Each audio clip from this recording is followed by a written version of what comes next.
what I want to do with you this afternoon is I want to talk just a little bit about the parables and some of the background for the parables in Luke. What we're really doing is not looking at all the parables of Jesus, because I mentioned to you last week that in what is called the synoptic gospels, Matthew, Mark, and Luke. There are parables that they use, but Luke is kind of the quintessential teller of parables. And some of the very best known parables that you and I know and that we've grown up and learned are in the Gospel of Luke. So we're going to be looking at Luke. A couple of general things just to remind you and me about is that if I were to ask you, who is the person who wrote more in the New Testament than anybody else? Probably I would say Paul, if I didn't know the answer. But the fact is that more words are written by Luke, because Luke wrote not only the Gospel of Luke, but also the book of Acts, that is the history book of the New Testament. So Luke is a very prolific writer. And one of the things that I said to you last week is that we're going to see what a marvelous preacher Luke is. One of the things about the Bible is, for those of us who are ministers, is to avoid dipping down into the Bible as if we were putting something in the well to bring up water. The Gospel of Luke is already it's a preaching event, and we're going to see some of the things that Luke uses in order to be the powerful preacher that he is. One of the things I want to read is what is, I think, the purpose of the Gospel of Luke. When you and I read the Gospels, one of the things that we need to try to do is, after the initial things are said about Jesus, in Luke's Gospel, after Jesus' birth narrative, and after Jesus' temptation, and after Jesus' baptism by Paul, or by John the Baptist, Luke goes to his home synagogue in Nazareth. And Luke is going to unfold for us in the sermon that he preaches in his home church in Nazareth what the thrust of his ministry is going to be. So I want us to listen to what Jesus says in the 4th chapter of Luke. He's handed the scroll of Isaiah. And then Jesus says, "The Spirit of the Lord is upon me, because he has anointed me to bring good news to the poor. He has sent me to proclaim release to the captives and recovery of sight to the blind, to let the oppressed go free, to proclaim the year of the Lord's favor." Now, if you remember that story, you remember that at that point, if Jesus had simply stopped preaching, he would have done very well in his home church in Nazareth. The people were probably saying, my, what a good preacher he is, except Jesus didn't stop at that.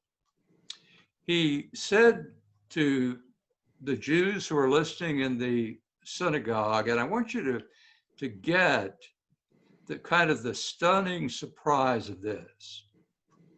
Jesus says that there was a time in the life of Israel, in the time of Elijah, when the heavens were closed and the widows had nothing to eat in Israel. And what did God do?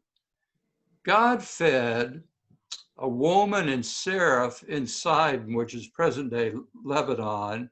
God fed her. Well, you can already feel the tension in that, because what Jesus is saying is, God is not just about taking care of the people of Israel. He goes on to say, in the time of Elisha, there was an outbreak of leprosy. And Jesus didn't cure any of the people among the Jews. Jesus went to a soldier, and Naaman the Syrian, and he cured him of his leprosy.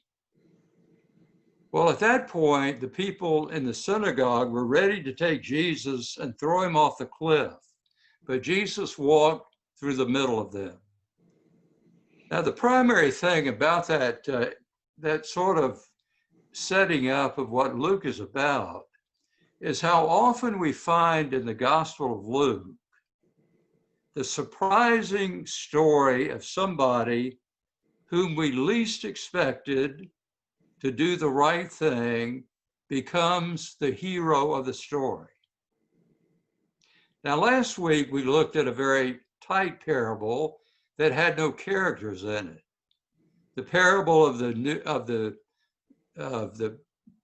new patch on old garments, the parable of not putting new wine in old wineskins. And basically, Jesus was saying something really new is happening here, and it can't be contained by just the way that religion is being done. Something is breaking through. And then I said that interesting, the last verse says that Jesus speaks, and he says the old wine really tastes better. Now, Jesus is at the outset of his ministry, and what he's doing is Jesus is bringing a new thing into existence, a new wineskin, a new cloth, a new patch. And yet at the same time, Jesus, who is a Jew, Jesus who has grown up in the temple, Jesus who has been dedicated in the temple, Jesus who went to the temple when he was 12 years old and surprised the priest and those who were in the temple with his knowledge. Jesus who just a year later at age 13 probably was bar mitzvah, which is the time when a Jewish boy becomes a Jewish man. The Bible for Jesus was the Old Testament. There was no New Testament for Jesus to use. So Jesus was enmeshed in his Jewish tradition, and I believe what he was trying to say is we're holding two things in tension. One is something brand new is happening in this world, and we're going to see that instead of the law being the primary thing, grace becomes the primary thing. Instead of duty being the primary thing, it is the bringing in the kingdom of God with the sense of the mercy and the grace of God. And yet at the same time, Jesus, who is a Jew, is saying, I don't want you to forget, there is something very good about the old. This is what I grew up in, the Jewish heritage. This is what I appreciate. This is what is good. Now in the parable today, we've got one of these parables where we suddenly have characters who are part of the parable. It's interesting how this parable develops. A lawyer comes to Jesus. A lawyer was a Jew who was skilled in interpreting the law in the Old Testament. The lawyer comes to Jesus and he says, what do I have to do to have eternal life? And Jesus says, what does the law say? And uh, the lawyer says, well, the law says, love God with all of your heart and all of your mind and all of your strength and all of your soul, and love your neighbor as you love yourself. And Jesus says, you've answered correctly. You really have life. Understand, eternal life is not something that begins when we die. It's something that begins when we encounter Jesus Christ in our lives. You already have life, but the lawyer isn't through. He wants to test Jesus. He says, well, what you've said to me about loving God and loving your neighbor as yourself, he said, what I want to know, who is my neighbor? And then Jesus told the story of the Good Samaritan. It's important when you and I look at this story that we recognize a couple of things, and I mentioned these to you last week, and I want to get your input into these things in just a moment. One is, you remember I asked you to read the story 3 times, one time reading it out loud. The reason for that is that these stories were stories that were told orally. And so we've got to get the orality of these stories. They're not stories that somebody was sitting there writing down. Later they were written down, but these stories were passed among the people until the New Testament was adopted, but they were passed orally. In other words, if I saw you and I said, I want to tell you the story, if you said to me, who is my neighbor? And I said, I want to tell you the story of the Good Samaritan. So it's really important for you and me to read these stories, to hear them at our ear, not just to see them with our eyes, but to hear them at our ear, because that is where these stories first arrived in the lives of people. They didn't pick up a book to read these stories in the New Testament. They heard somebody else tell them the story. So that's one of the reasons why I suggested that at least one time in reading a text, that you either read it out loud to yourself, or what I've sometimes done is have somebody else read it to me so I can hear it in a different voice. And so I can hear it at my ear and not just read it with my eyes. The other thing that I asked you last week was, in reading this story, I wanted you to think about what character in the story do you most identify with? Now, if I'm counting correctly, and you correct me if I'm not counting correctly, there are at least 5 characters in this story. There is obviously the Good Samaritan. There is the priest. There is the Levite.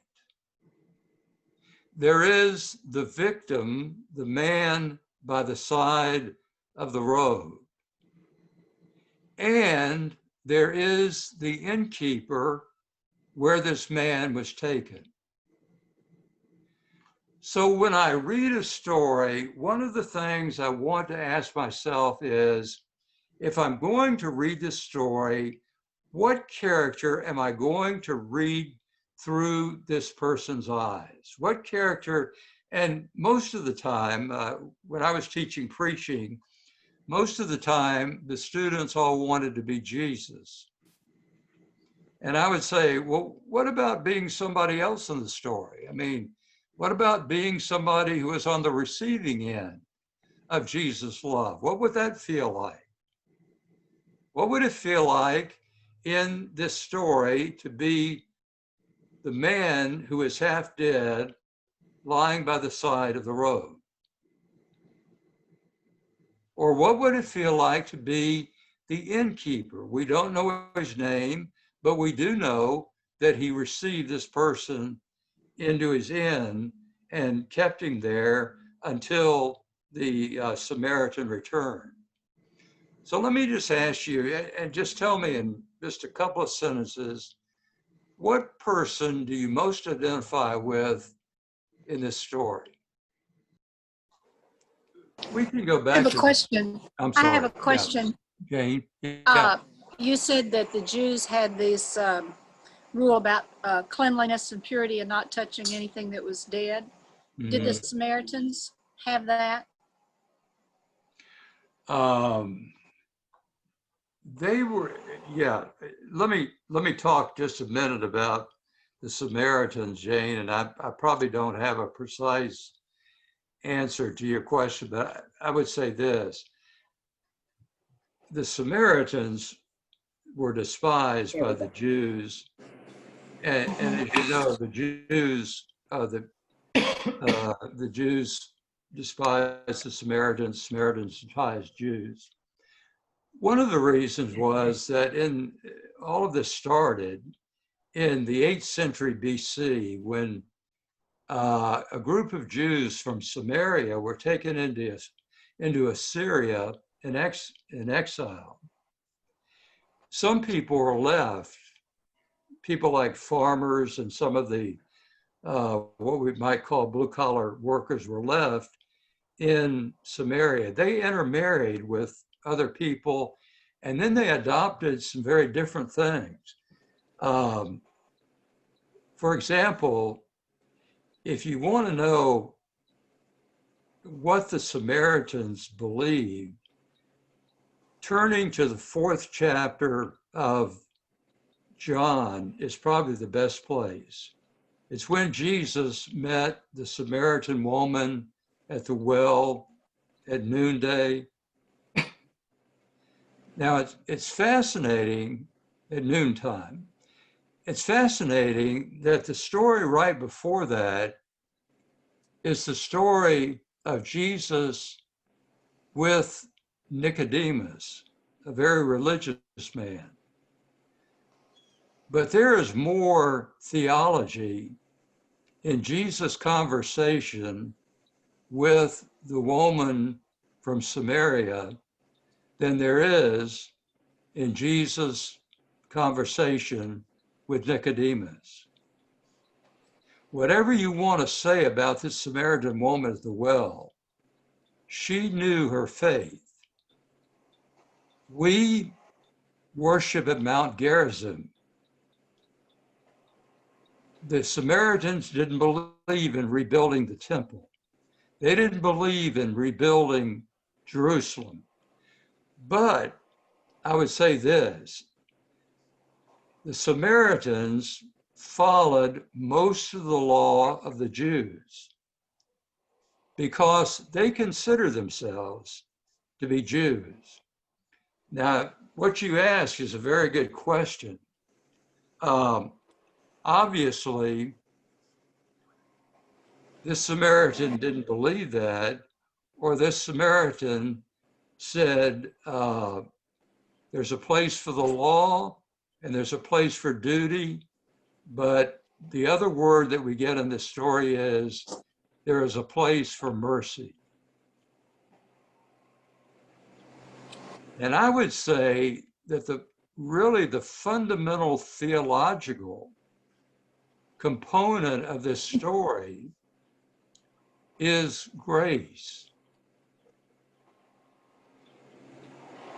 The Levite and the priest were functioning by the law and by duty. The Samaritan, regardless of the fact, I don't know exactly what they believed about that, he functioned by grace. In other words, he took the man to the inn and he said, he not only bandaged him up, he spent the night with him, And he said, if there's more that I need to pay, he left him 2 denarii, more I need to pay, I'll give it to you when I get back. And it talks about the Samaritan being a person of mercy. So I guess regardless of what we believe, it's that we usually have this collision of several things. Law, duty, Leviticus, Numbers, have all the dietary laws of the Jews, the kosher laws that things must be bled, the purity laws that have to be followed. And I would say, Jane, that the Samaritan probably had the same background in the Old Testament as the priest and the Levite did. But instead of letting duty and law preempt him from helping, he acted by grace and mercy. Grace and mercy, he never asked for this victim to do a single thing for him, to repay him, to do anything for him. He simply acted out of sheer grace for this person. Okay, I think that, Darla, I think that's a very good point about the victim, because most of us don't like to be the victim. And we resist that. But in the circumstances in which we find ourselves right now, probably, I'm not going to say all of us, but probably many of us feel victimized and wondering where to find the grace and mercy of God in this. One other thing I want to point out to you, remember last week I talked about the fact that when we read a parable or we read most of what Jesus had to say, we need to ask ourselves, what is Jesus' claim on our lives? What is Jesus telling us to do? Well, at the beginning of the story,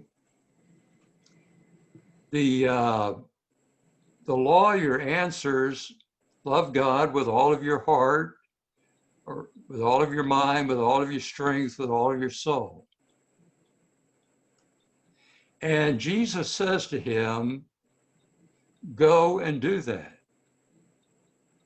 At the end of the parable, Jesus says to the man, go and do that. That's the claim of that parable.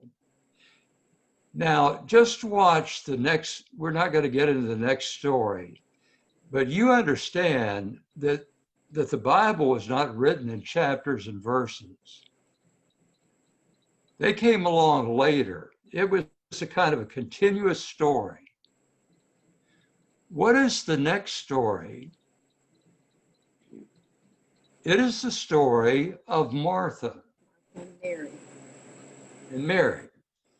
But Martha is going to be the one that Jesus addresses.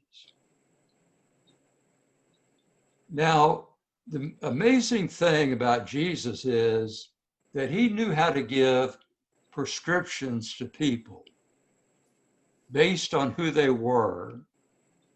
And what did he say to Mary? He didn't say to Mary the same thing that he said to the lawyer, go and do likewise.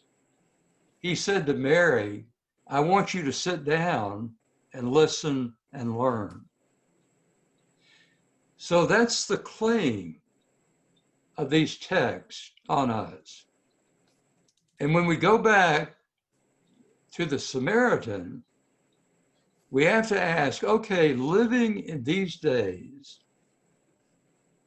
and if we are going to be the Good Samaritan. And we're going to see this as being a person who did something that was gracious and merciful toward this person. Then we have to ask ourselves, if the question is, who is my neighbor? Jesus really answers it by saying, how to be a neighbor to other people.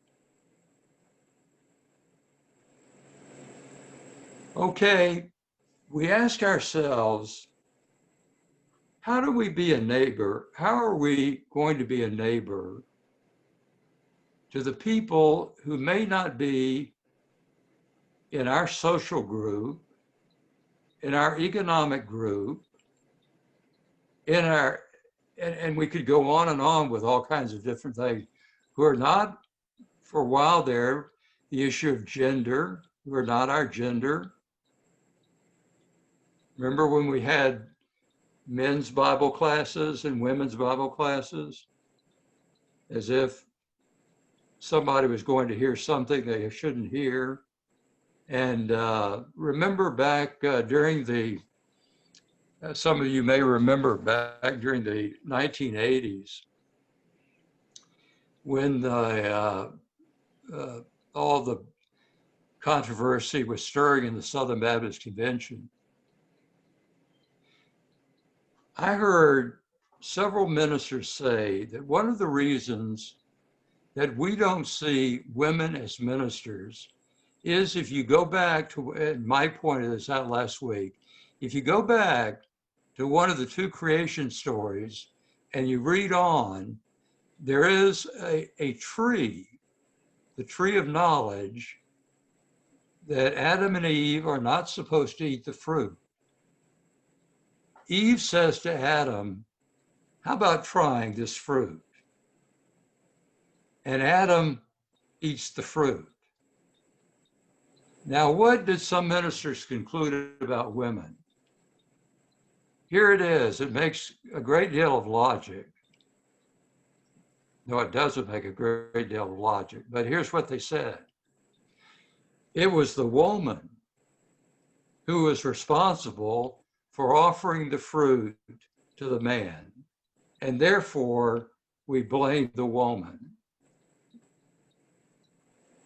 I would hear that and think to myself, does anybody have any responsibility for saying no to something if it's the wrong thing to do?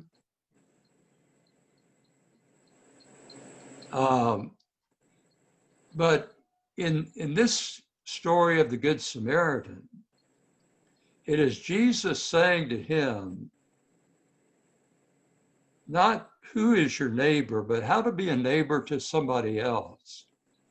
And the front end of the story and the back end of the story ends with a claim on my life and your life, which is to go and do likewise. So now we think about the people that are difficult for us to be neighborly. Is it somebody whose personality you may dislike? Is it, we're living in a time when we're talking about LGBTQ issues? Regardless of what you think about that, do you know I just had a former student who transgendered from being a man to a woman. I called him when I heard about this to talk with him. Now, I know we're going into territory where not all of us would agree about all of these things. But we ask ourselves, to whom am I going to be a neighbor? Is it a person whose sexual preference is different from mine? Is it a person whose sexual identity is different from mine? Is it a person who doesn't live in the same kind of neighborhood in which I live? Is it the kind of person who maybe doesn't have the education or the intellect that I have?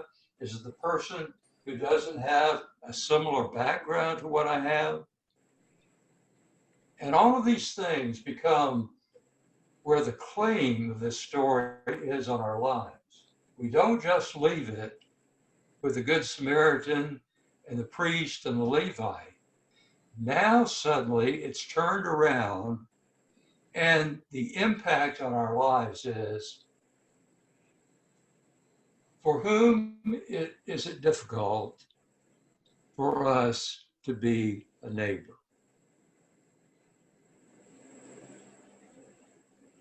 Now, I'm not asking for names, but think about it for just a moment.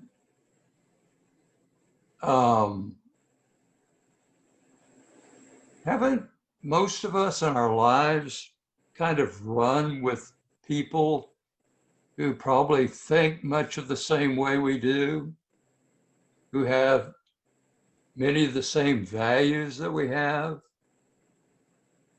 If we were in college, they were in the same fraternity that we were in, or the same sorority. Or, at church, they're our friends. And as a pastor, what used to concern me was somebody who would come into the church who didn't fit the mold of most of the people at First Baptist Augusta. That was a fairly affluent church, well-educated, a lot of professional people, but I was concerned about the person who might come into our sanctuary who didn't fit what we perceived as the identity of our church.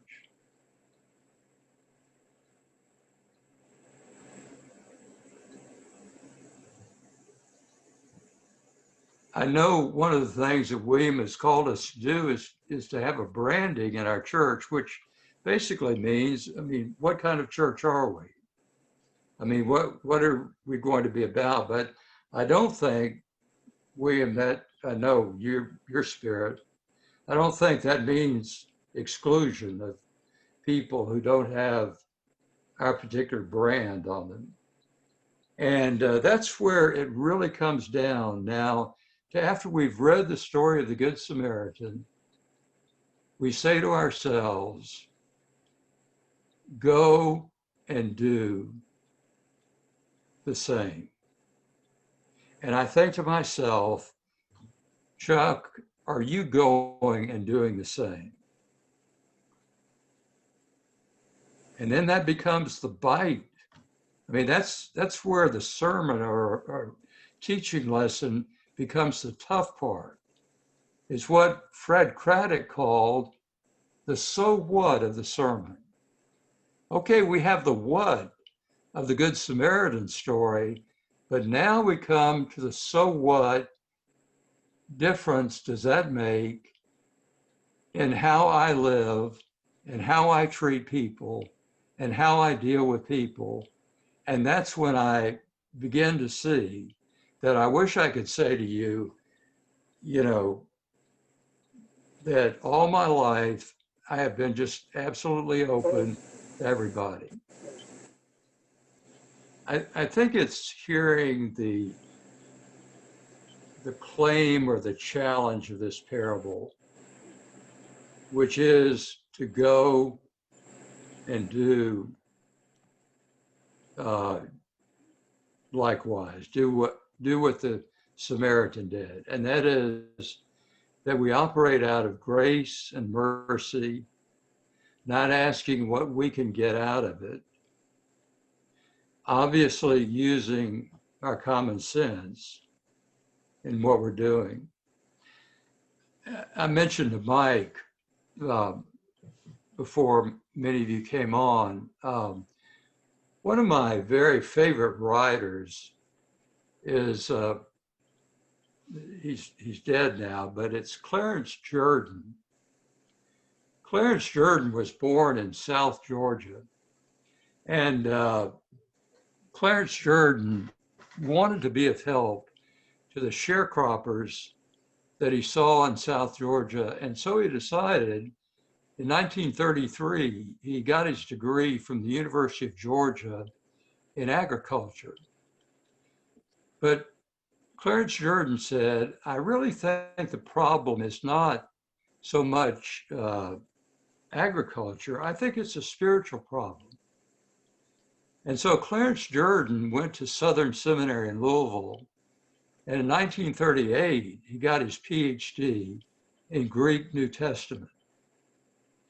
He went back to South Georgia, to near Americus, Georgia, and he started what is called koinonia, which means fellowship, koinonia farms. Most of the early part of his life was spent battling in the community because this was a community that was open to people of all races. You can imagine at that time, I mean, I grew up in Miami, and I know if I heard it once, I heard 100 times people say, black people are okay as long as they know their place. I don't know whether you've ever heard that, but as long as they, which meant don't live in my neighborhood, don't try to be in any social groups I'm in. But Jordan went back and he opened this quantity of farms to all kinds of people. And he spent a lot of time battling. I mean, fires were set at quantity of farms. But after a while, he began to get back to his first love, which was, or not his first love, but back to what he did when he went to Southern Seminary and got his degree in New Testament.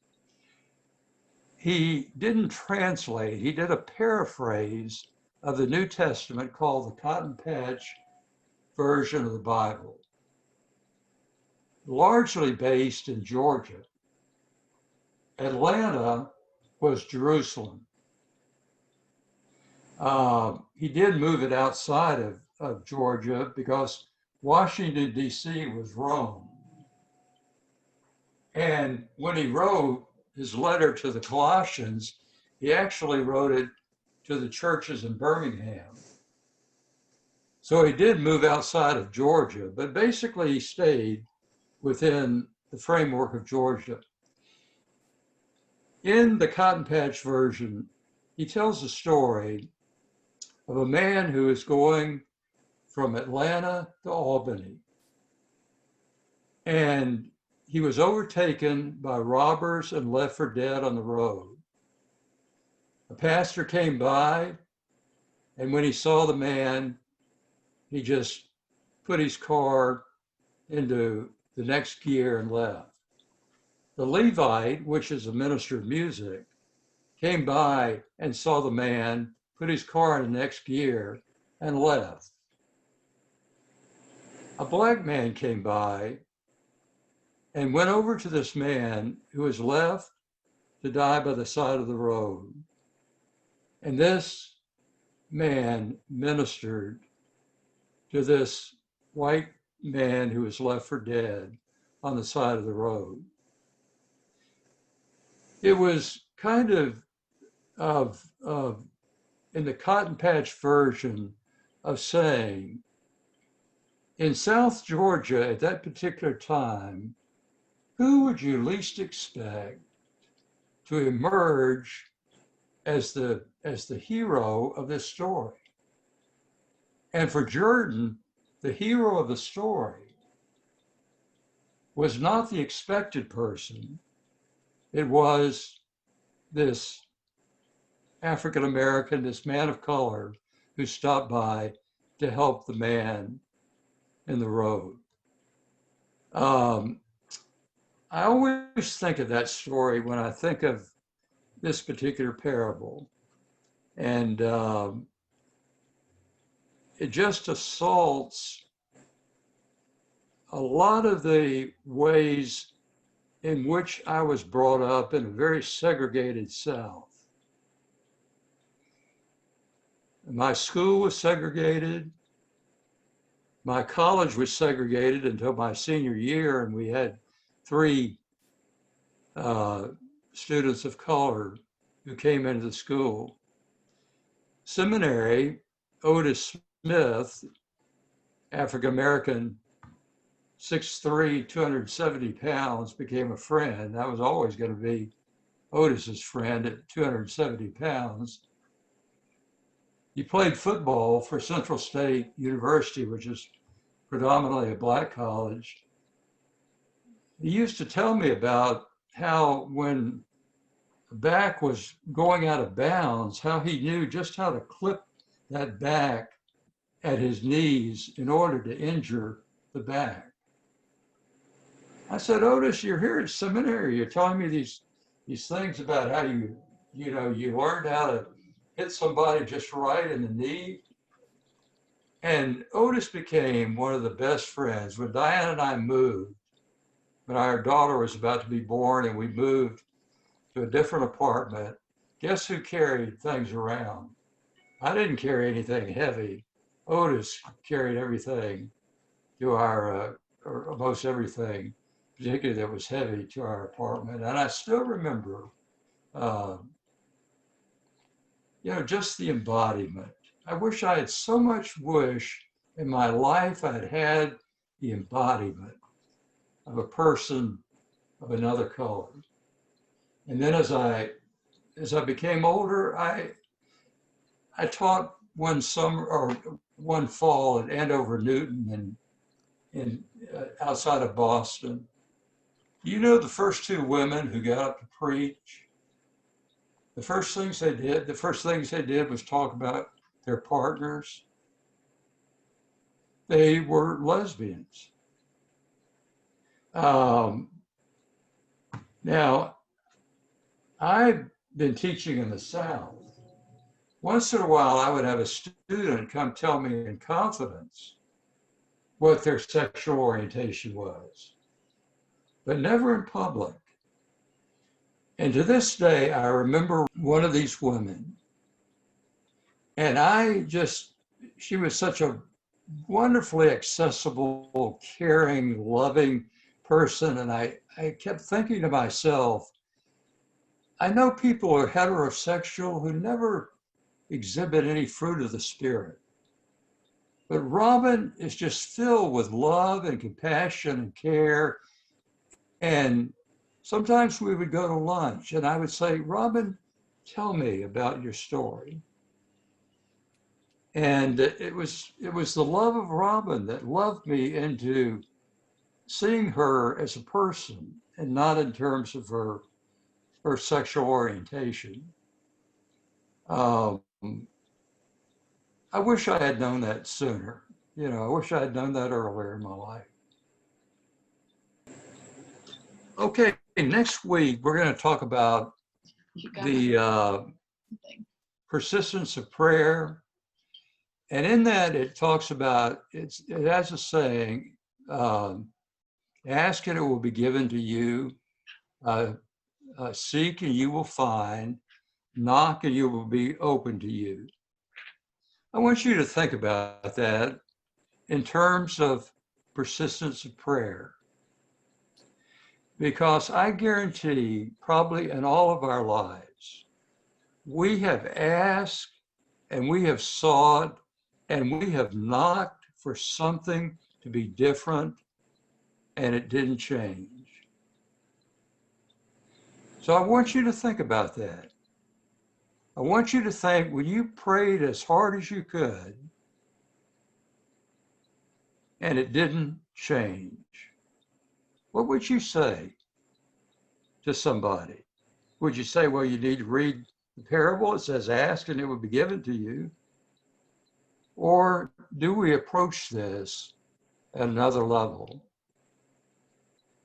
2 times to yourself, and this time, since it's a little shorter, 2 times out loud, okay? You all have a good night, and thanks for